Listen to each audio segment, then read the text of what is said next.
7. Aporétique, remède contre les rites.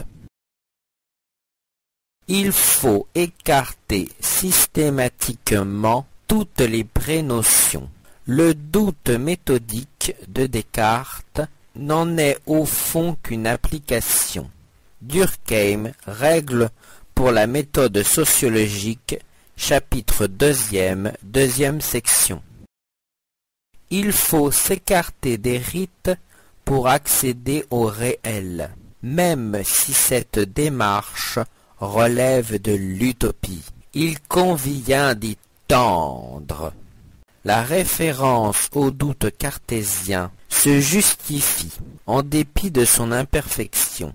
Descartes ne doute ni du langage, ni de ses définitions de Dieu. Son doute ressemble à une hésitation, trouble éphémère, pour mieux recréer ses certitudes.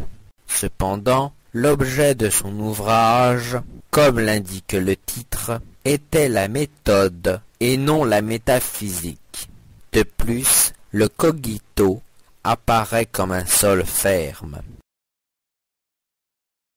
Un premier remède, l'érudition. Contre cette absurdité, il existe une précaire médecine, l'érudition.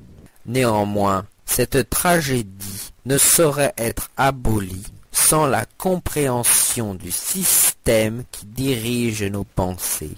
De la sorte, Montaigne, par son érudition et sa sapience, parvint à se soigner des coutumes propres à son environnement. Un deuxième remède. À cette maladie, j'écarte un deuxième remède.